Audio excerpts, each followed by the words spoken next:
Hai, selamat datang ke channel Cikgu. Selepas menonton dan belajar, jangan lupa untuk like dan subscribe channel Cikgu ya.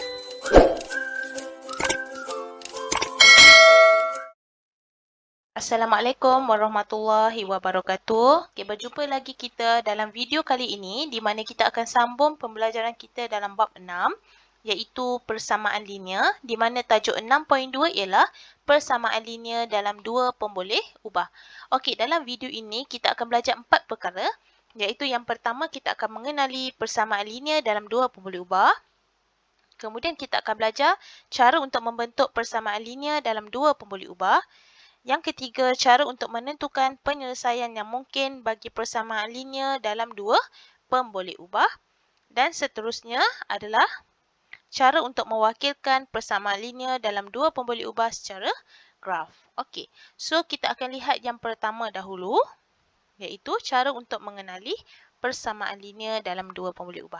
Okey, kita rujuk definisi di sini, iaitu persamaan linear dalam dua pemboleh ubah ialah persamaan linear yang mempunyai dua pemboleh ubah. Okey, ini adalah syarat yang pertama. Dan syarat yang kedua adalah kuasa setiap pemboleh ubah ialah 1. Dia tak boleh lebih daripada 1.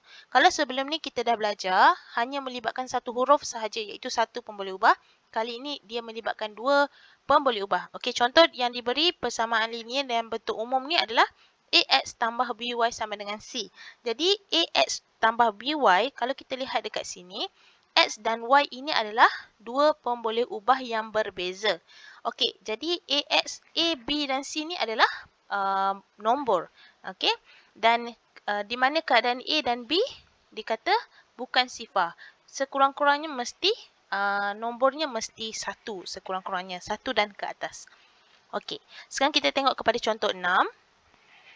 Terangkan sama ada persamaan yang berikut ialah persamaan linear dalam dua pemboleh ubah atau bukan. Okey, cikgu besarkan sedikit. Okey, kalau kita lihat dekat sini, diberi 3P, tolak Q sama dengan 6. Okey, so syarat yang pertama mesti ada dua pemboleh ubah iaitu P dan Q.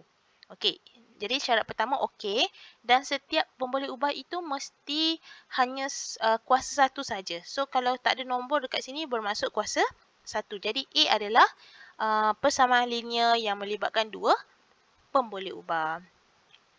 Okey, kita tengok B pula, diberi 7X kuasa 2 tambah 5Y sama dengan 9. Okey, syarat yang pertama, kita ada dua pemboleh ubah, iaitu X dan Y, tetapi X ini hanya ada kuasa 2 dekat sini. Jadi kuasa 2 ni tak boleh, dia mesti kuasa 1 sahaja. Okey, di mana kita takkan tulislah nombor 1 tu. Jadi B ni bukanlah persamaan linear yang melibatkan dua pemboleh ubah. Okey, C pula kita lihat dekat sini kita ada K dan K. Okey, dia hanya melibatkan satu saja pemboleh ubah. Jadi dia bukan juga. Ini hanya persamaan linear biasa yang hanya melibatkan satu pemboleh ubah. Dan D pula kita ada Y dan X. Jadi setiap X dan Y ni hanya kuasa 1. Jadi dia memenuhi dua-dua syarat untuk menjadikannya sebagai persamaan linear yang melibatkan dua pemboleh ubah. Jadi D ni betul lah. Okey, so itu adalah cara untuk kita menentukan sama ada ia adalah merupakan persamaan linear yang melibatkan dua pemboleh ubah ataupun bukan. Jadi kat sini murid boleh rujuklah cara penerangan yang ada bagi setiap soalan yang cikgu ambil daripada buku teks. Okey, sekarang kita pergi kepada bahagian yang kedua, cara untuk membentuk persamaan linear dalam dua pemboleh ubah.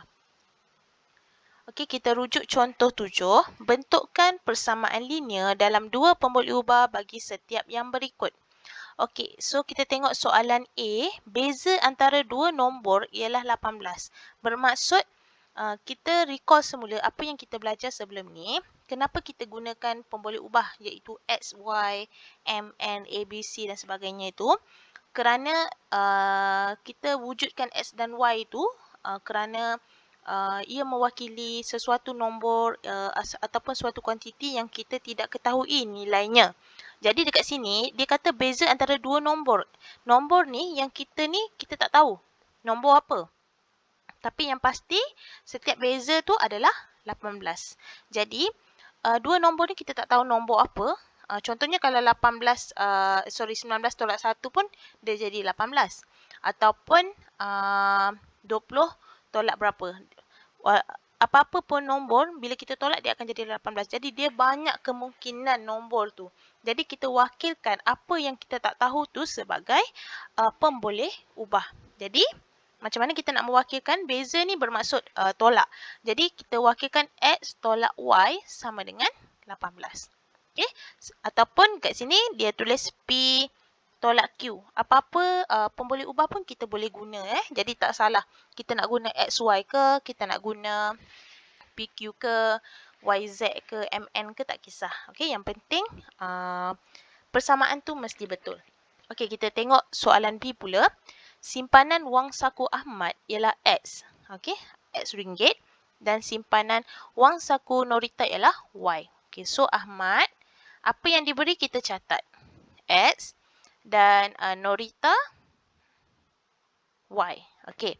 Jumlah simpanan wang mereka ialah 600. Jumlah bermaksud kita tambahlah. Jadi, X tambah Y sama dengan 600.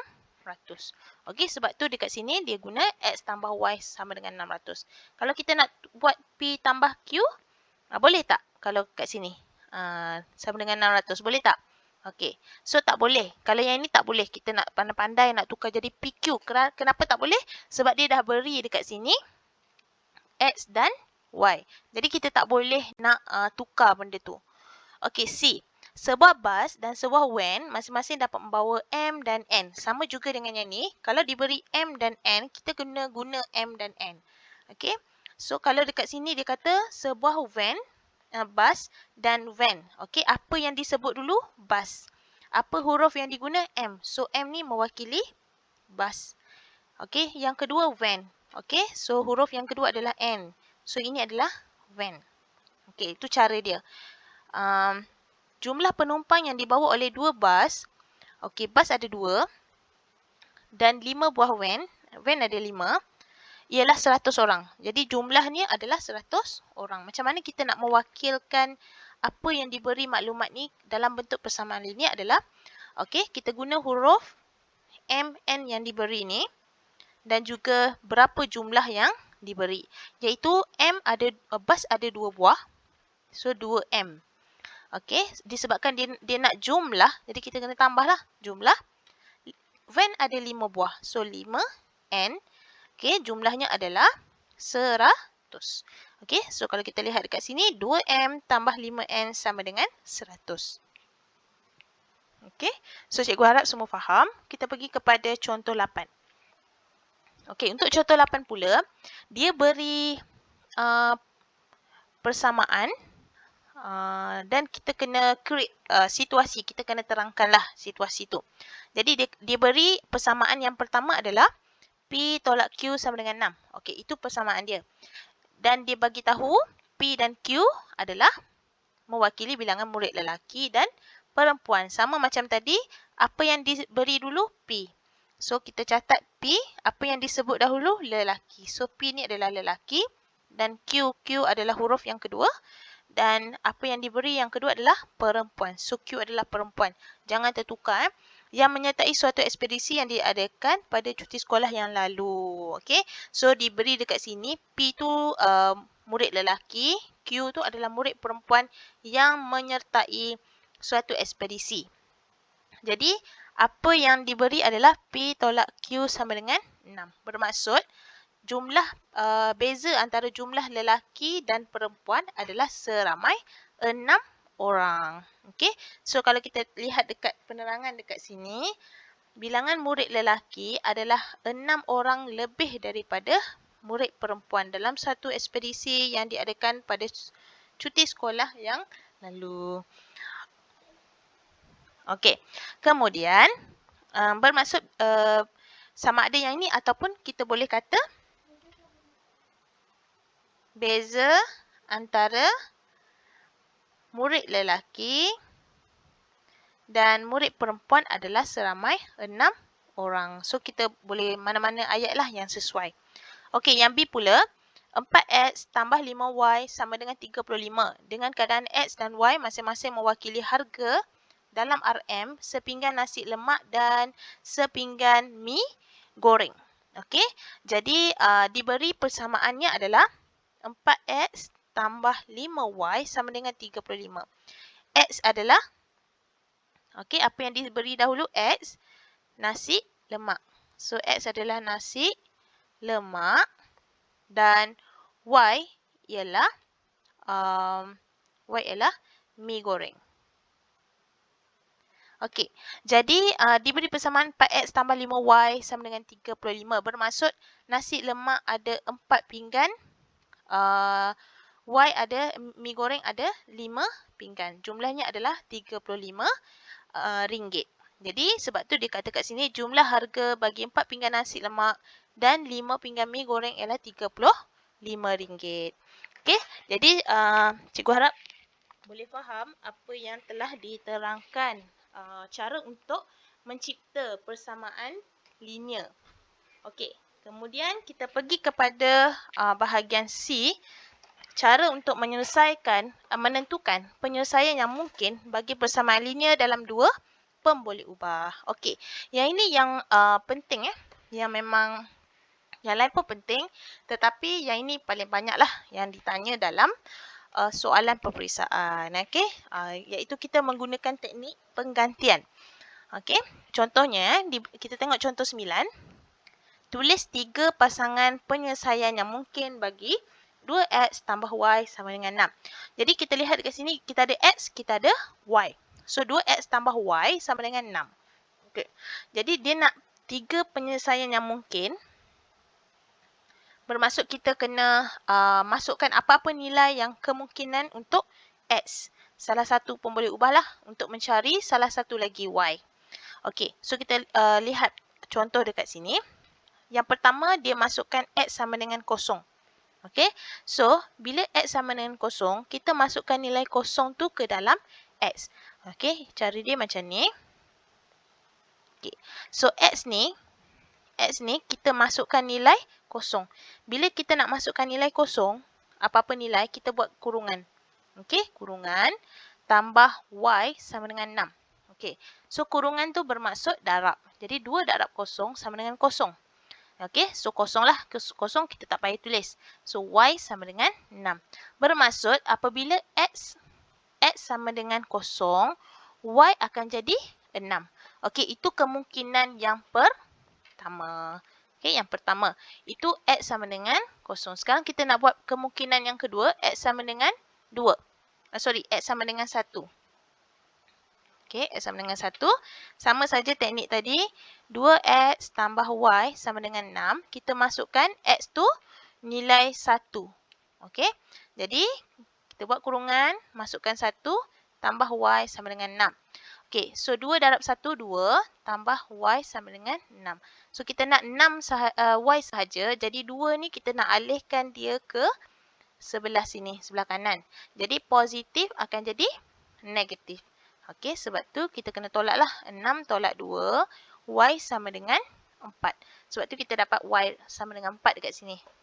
Okey, sekarang kita nak tengok yang kemungkinan yang ketiga. Sebab dia nak 3 pasangan. Soalan ni nak 3 pasangan. So, kita cari 3 nilai. Okey. So, yang ketiga, X sama dengan 2. Okey, kita masukkan sama macam tadi. 2X tambah Y sama dengan 6. Okey, X kita masukkan 2. Okey. So, 2 darab 2, 4. Tambah Y sama dengan 6. So, nak Y sahaja. Jadi, 4 tu kita bawa ke kanan. Kita alih dia ke kanan, jadi positif akan jadi negatif. Jadi 6 tolak 4 sama dengan 2. So, bermaksud dekat sini, pasangannya adalah X kosong, Y 6. Ini pasangan yang pertama yang kita cari. Okey, yang kedua X1, Y sama dengan 4. Okey, rujuk dekat sini rujuk kat sini. Dan yang seterusnya bila X2, Y sama dengan 2. Apabila kita masukkan nilai ke dalam persamaan linear yang diberi. Okey. Sekarang kita tengok contoh 10. Osman telah membeli 5 helai jersey pasukan harimau. Okey, harimau dia beli 5 helai. Kemudian dan jersey pasukan kancil. Oh sorry cikgu salah info. Bermaksud dekat sini apa maksudnya ni? Osman telah membeli 5 helai jersey pasukan harimau dan jersey pasukan kancil. Maksudnya dia beli harimau, dia beli kancil tu jumlah dia tu 5. Okey, berapakah bilangan jersey yang mungkin dibelinya bagi setiap pasukan? Okey, jadi dia tanya apakah kemungkinan sama ada jersey harimau 1, jersey kancil 4. So jumlah dia 5. Kalau harimau 2, kancil mesti 3. Okey. Yang penting dia punya jumlah tu mesti 5. Jadi kita tengok penyelesaian yang diberi. Macam mana kita nak selesaikan kemungkinan-kemungkinannya. Jadi dia tetapkan harimau ni kita tak nak guna perkataan yang panjang. So kita wakilkan dengan X. Dan kancil ni kita wakilkan dengan Y. Maka X tambah Y sama dengan 5. Okey. Jumlah harimau, jersey harimau dengan jersey kancil adalah 5 helai. Jadi apakah kemungkinannya? Jadi kita masukkan dekat sini. Bila X 1, Y mesti 4. Sebab apa? Jumlah dia mesti 5. Kalau X 2, Y mesti 3. 5 juga. So X 3, Y 2. 5. Kalau ini 4, ini 1. Okey, so jumlah dia tetap 5. Jadi sebenarnya macam mana kita, ini cara untuk dapatkan ni, yang ni kita boleh congak lah kan. Kalau soalan persamaan linearnya yang nombornya besar, kita tak boleh nak congak. Jadi cikgu nak tunjuklah cara macam mana dia nak tentukan Y apabila X kita dah tetapkan. Contohnya kita ambil yang ni. X sama dengan 4. Jadi X tambah Y sama dengan 5. X sama dengan 4. Jadi Y kita tak tahu berapa. Jadi Y sama dengan 4 ni kita bawa ke kanan. Jadi 5 tolak 4 sama dengan 1. So bila X 4, Y sama dengan 1. Okey. Kalau masih kurang jelas kita tengok cara untuk bahagian D ni pun sama saja sebenarnya. Iaitu kita akan belajar cara untuk mewakilkan persamaan linear dalam dua pemboleh ubah secara graf. Okey. So ni cikgu padam dulu. Macam mana cikgu boleh dapatkan nilai ni? Iaitu, kita tengok cikgu tak akan buat untuk 4-4 ni. Kita just buat 1 atau 2 sahaja. Okay, kita tengok persamaan yang pertama. Yang ni X tolak Y sama dengan negatif 2. Diberi nilai X, dia dah beri 0, 1, 2, 3, 4, 5. Dia dah beri dah nilai X. Sekarang kita nak cari nilai Y. Okey, jika X sama dengan 1. Okey, X sama dengan 1. Berapakah nilai Y? Okey, so kita masukkan X tolak Y sama dengan negatif 2. Okey, jadi X sama dengan 1 tolak Y sama dengan negatif 2. Okey, so negatif Y 1 ni kita bawa ke kanan. Okey, sebabkan positif dia akan jadi negatif. Jadi negatif 2 tolak 1. So negatif Y, negatif 3. So macam mana kita tak nak negatif tu, bermaksud kita kena bahagi dengan negatif 1 lah. So Y sama dengan positif 3. Macam tu cara dia. So 3. Okay. So kita buat dalam bentuk koordinat 1, 3. Di mana 1 tu X, Y tu 3. Seterusnya kita cari untuk Y, X2 pula. Okay, so X tolak Y sama dengan negatif 2. Diberi X adalah 2. So 2 tolak Y sama dengan negatif 2. Okay, cara ringkas kita, kalau boleh kita ringkaskan caranya. Iaitu cikgu tak nak banyak sangat jalan kerja. Yang ni cikgu bawa ke kanan. Yang ini cikgu bawa ke kiri. Okay, cikgu harap faham Ini kaedah yang kedua lah. 2. So yang negatif 2 bawa ke kiri akan jadi positif 2. So Y negatif jadi positif. So Y sama dengan 4. Macam tu. Okey. Dan seterusnya lah. Bila kira kita akan dapat 5, 6, 7. Okey. Murid boleh kira sendiri Sebab kalau cikgu nak tunjuk satu-satu memang agak lama lah. Jadi kat sini kita buat 4. X dulu. Bila X2, Y 4. Okey. Yang ni pula X3, Y 5. Okey. X4, Y6. Yang ni X5, Y7. Okey, sekarang kita dah selesaikan untuk persamaan yang pertama kita nak plotkan ke dalam graf. Okey, sekarang cikgu akan tunjukkan macam mana kita nak plotkan graf berdasarkan nilai yang telah kita cari tadi ya. Jadi kalau kita lihat dekat sini, garisan melintang ini adalah paksi X dan garisan yang menegak ke atas ini adalah paksi Y. Okey, jadi untuk poin yang pertama tadi kita telah cari iaitu 0, 2. Jadi cara nak baca ataupun cara nak plotkan mesti baca dekat paksi X dahulu iaitu 0 dekat sini. Kemudian 2 jadi kat sini nilai dia. Okey, 0, 2. Okey, kemudian yang kedua nilainya adalah 1, 3. Okey, so dekat sini 1. Okey, ni adalah 1. Kemudian kita akan pergi ke 3 di atas. Okey. Kemudian kita pergi 2, 4. Okey, kat sini 2. Kita naik ke atas. Okey, berhenti dekat nombor 4 di sebelah kiri tu. Okey, untuk paksi Y. Kemudian 3, 5. Okey, kat sini. Kemudian 4, 6. Dan 5, 7. Okey, berdasarkan apa yang telah kita cari tadi lah. Okey, jadi sekarang kita dah plotkan ada 6 titik.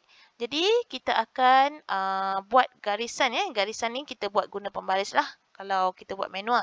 Okey, so pastikan garisan ni menyentuh ke semua titik-titik yang telah kita plotkan tadi. Maka di sini apa yang kita dapat adalah hasilnya adalah kita telah graf menunjukkan bahawa ianya berkadar terus ataupun bergaris lurus. Okey, berkadar terus tu maksudnya sekiranya X meningkat, Y juga meningkat. Okey, ini cara untuk kita plotkan graf berdasarkan apa yang telah kita cari dalam persamaan linear tersebut. Jadi dekat sini, cikgu harap sebenarnya ada banyak lagi soalan untuk plotkan graf. Murid boleh cuba sendiri.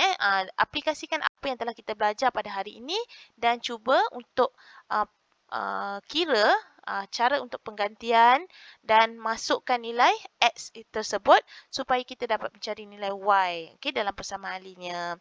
Jadi cikgu harap ilmu yang telah cikgu beri pada hari ini dalam video kali ini dimanfaatkan oleh semua murid. Cuba untuk teruskan buat latihan bagi memahamkan diri dalam tajuk persamaan linear ini. Itu sahaja daripada cikgu. Assalamualaikum warahmatullahi wabarakatuh.